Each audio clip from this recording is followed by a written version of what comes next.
Bismillahirrahmanirrahim. Assalamualaikum warahmatullahi wabarakatuh. Hari ini tanggal 25 Juli tahun 2025, tepatnya hari Jumat malam Sabtu, jam 23.30, hampir memasuki tengah malam.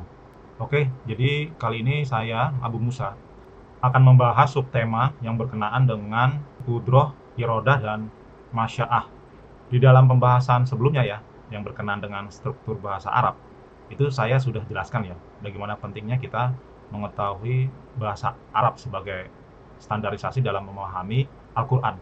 Nah, berkenaan dengan kudroh, irodah, dan masya'ah, ini kita harus kembalikan kepada kata dasarnya ya, agar lebih mudah kita memahami apa yang dimaksud dengan kudroh, irodah, dan masya'ah. Namun sebelumnya ya, saya akan tampilkan dua video ya, yang berkenaan dengan kudroh dan irodah. Video yang pertama itu berkenaan dengan irodah. Jadi di video ini kalau kita simak itu pasti pusing. Mari kita dengarkan sama-sama.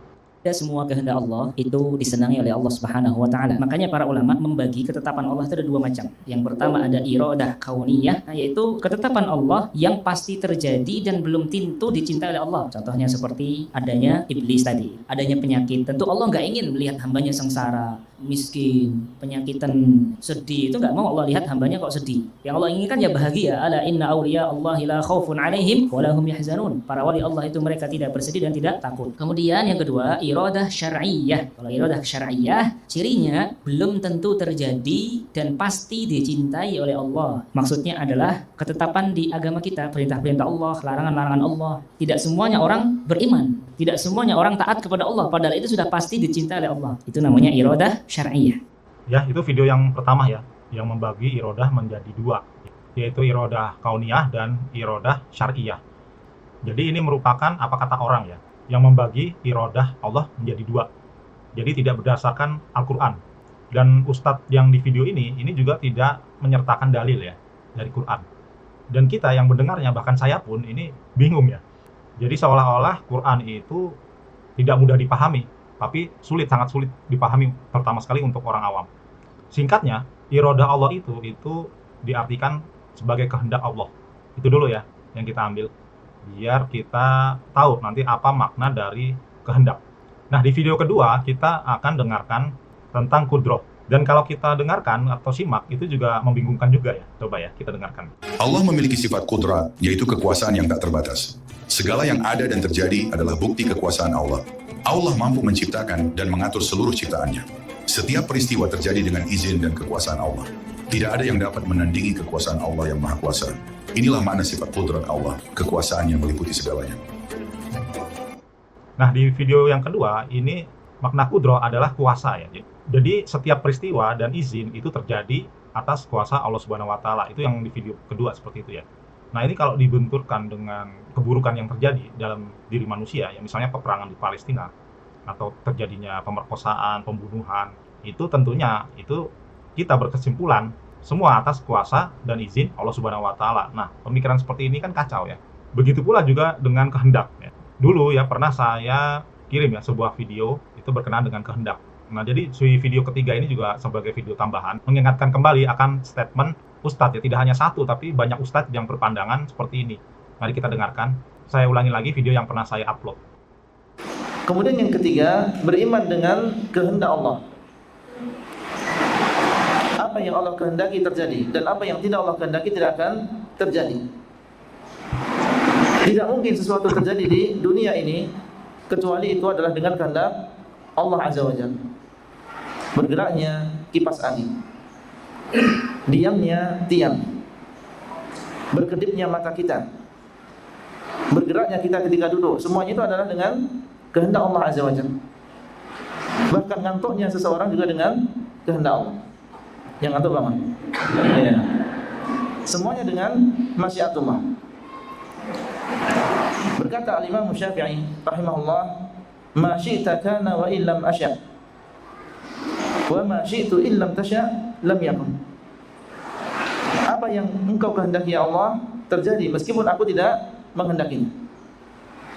Dan apa yang aku kehendaki, seandainya engkau tidak menghendaki ya Allah, maka tidak akan terjadi. Menunjukkan bahwa masyiatullah adalah nafilah, pasti terjadi. Dan yang dimaksud di sini adalah iradah kauniyah. Kehendak Allah yang berkaitan dengan alam semesta. Nah, itulah video ya. Yang ketiga itu untuk mengingatkan kembali bahwa saya pernah upload video itu. Nah, ini untuk menjawab ya semua pertanyaan dari kudroh dan irodah. Dan juga masyiyah, karena kudroh, irodah, dan masyiyah ini pernah saya singgung di Allah Way of Thinking bab syaiton ya. Nah, seperti apa yang kita ketahui bersama tadi ya, bahwa irodah adalah kehendak, sedangkan kudroh adalah kuasa. Nah, ketika kita mendengar kata kehendak dan kata kuasa, itu kita bingung biasanya. Itu sama terjadi ketika saya membahas kata kafah yang diartikan keseluruhan. Nah, itu juga bingung. Sama seperti kehendak dan kuasa. Kehendak ini apa gitu. Nah, kekuasaan itu kan dimiliki oleh raja ya. Jadi segala kekuatan ya, kepemilikan, penghormatan, dan lain sebagainya itu adalah kekuasaan. Nah, kalau kehendak apa? Nah, kan kuasa juga sedikit bingung juga nih, sama seperti di kafah kemarin ya. Itu juga diartikan genap, terus semuanya, totalitas. Nah, untuk memahami kehendak dan kuasa, karena kita bingung, itu biasanya kita pakai kata dasar yang lain ya, dan itu bisa kita cari di KBBI, Kamus Besar Bahasa Indonesia. Nah, pertama kita akan cari kata kehendak dulu di KBBI, Kamus Besar Bahasa Indonesia. Nah, berikut ya saya akan tampilkan ini ya. Jadi kehendak, ini yang saya garis biruin, dalam bahasa Indonesia memiliki beberapa arti. Namun secara umum merujuk pada kemauan, keinginan, atau niat yang kuat. Nah, ini ya, jadi 3 ini ya. Kemauan, keinginan, atau niat yang kuat. Nah, kita ambil satu aja yang gampang. Sama kayak kata kafah kemarin ya. Kata kafah kemarin kan kita bingung di kata seluruhnya. Nah, terus saya berikan opsi untuk mengambil kata yang lain, yaitu sepenuhnya. Karena kata penuh itu kan mudah dipahami. Nah, untuk kehendak kita pakai kata kemauan ini. Kemauan. Ya. Yang ini keinginan kita skip, niat yang kuat kita skip. Kita pakai kemauan. Nah, kemauan ini ada imbuhan ke dan an. Jadi kita ambil kata dasarnya yaitu mau. Mau dulu, mau ya. Jadi kehendak itu mau. Lalu kata yang kedua yaitu kuasa. Apa itu kuasa? Kalau kita bingung, kita cari juga di KBBI, Kamus Besar Bahasa Indonesia. Kata selain dari kuasa. Nah, ini ya, dalam KBBI, kuasa memiliki beberapa arti. Antara lain kemampuan atau kesanggupan untuk berbuat sesuatu. Nah, kalau kita bingung karena kalimat ini panjang, kita ambil aja seperti tadi ya. Kita ambil yang di kemampuannya. Nah, kemampuan ini kan ada imbuhan ke dan an. Kita ambil kata dasarnya aja, mampu. Nah, jadi kita sudah dapat tuh kata yang mudah kita pahami. Jadi yang pertama, irodah adalah kemauan dan kudroh adalah kemampuan. Jadi irodah adalah mau, sedangkan kudroh adalah mampu. Jadi udah dapat tuh ya, 2 kata yang mudah kita ingat dari kata irodah, yang maksudnya adalah mau, dan juga kudroh, yang maksudnya adalah mampu.